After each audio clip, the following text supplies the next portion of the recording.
Okay, we're now going to look at how you import an activated practice advisory. This is pretty straightforward, at least in the mechanical part. Where it gets tricky is in your evaluation of the guideline. This is not about computer science or programming. This is very much medicine, and therefore your medical judgment is essential here. Even the guidelines, the original guidelines from which we take the advisories, state that they're not responsible for their content. Imagine our position trying to understand the advisories and turn them into PAs. So that's where you come in, where you evaluate and tweak the advisory to meet your needs. Let me show you how to do that. So you go to medical officer. We're assuming that you are a medical officer.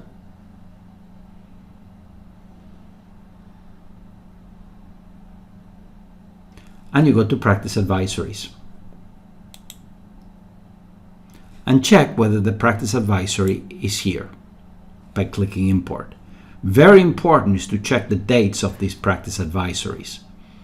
If you have an ancient practice advisory, you may want to deactivate it. And again, to deactivate an advisory is very simple. All you do is right click on it and then deactivate. Okay, and it's no longer going to be active in your practice. Now we're going to show you how to obtain a practice advisory if in fact it's not originally present here. If it is present here, it's very simple. You just double click on it and it will appear in green. Once it appears in green, then all you need to do is to right click on it and accept it. And then review it, which would be a good idea. In fact, it is the most important part.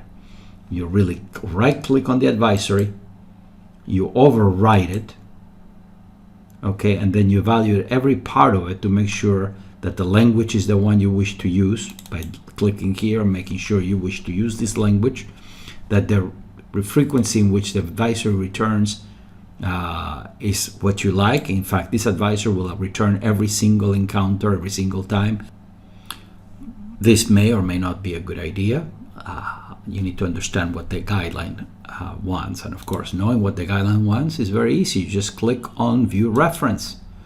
And there, within a few seconds, you will find the source of this advisory, which will explain what the guideline is about. Again, and there is more. If you go here, you can actually get the source of the source. You click right there and you see the entire advisory and their guidelines and their references and so on and so forth. Again, it's crucial that you understand the original guideline. And you may not agree with it, or if you agree with it, it may not apply exactly the way that the guideline was meant to be applied. And even if everything is the way you want it, you may think of a better way to do this than we have. And believe me, that wouldn't be out of the question at all. In fact, it's very likely, and we would love you to share those insights with us. You don't have that many advisories to check, but please check every single one of them carefully before you activate them. Okay, now let's look at how to do so, how to import a practice advisory that we have produced. Go to Praxis, www.praxisemr.com/manuals.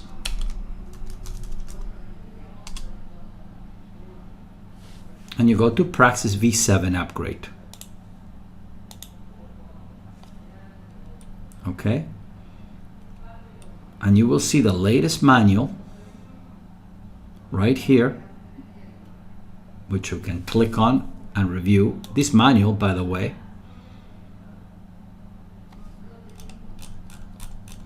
will report on every advisory. And each manual has our recommendations on what to do with it.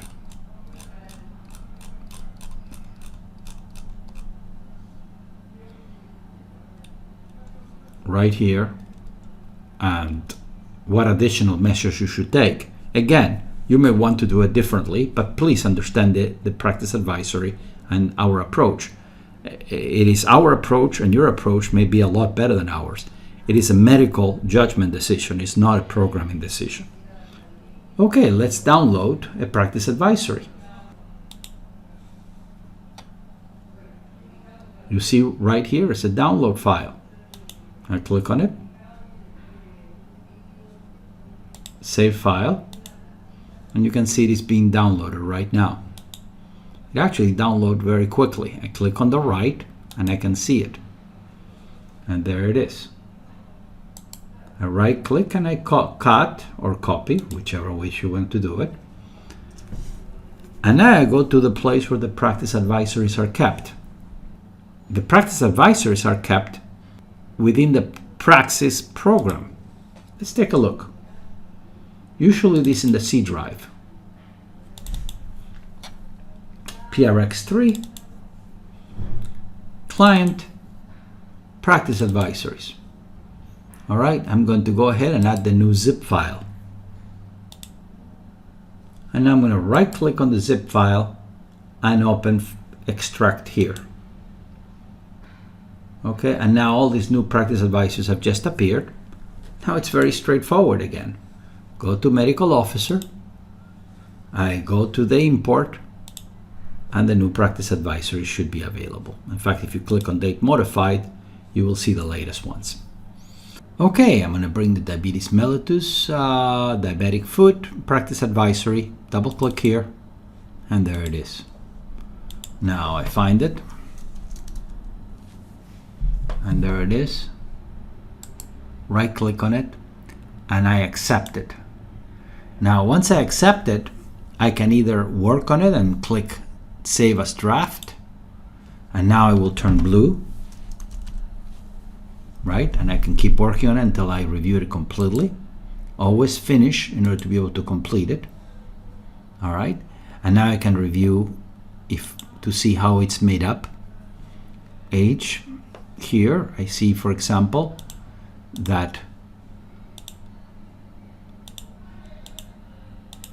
is down to the value sets of diabetes.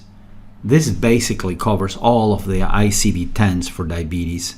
It's a pretty reliable value set given by CMS, so that's pretty good.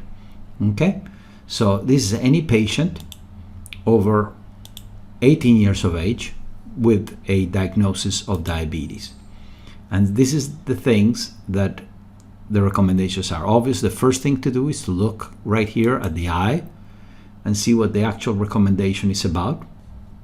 Okay, and I can click right here and see my actual recommendation and see what they actually recommend. This logic, which sounds so complicated, basically says exactly how this recommendation is meant to be used. Anybody with diabetes, all right, and obviously anybody who has a Medicare office visit. Notice that our PA doesn't have that because we cover anybody, since it is more encompassing. Okay, and there are exclusions. If the patient has a unilateral amputation above or below the knee, or a bilateral amputation, you can exclude the patient. All right, so I decide to do that. All right, so I'm going to go ahead and exclude that patient.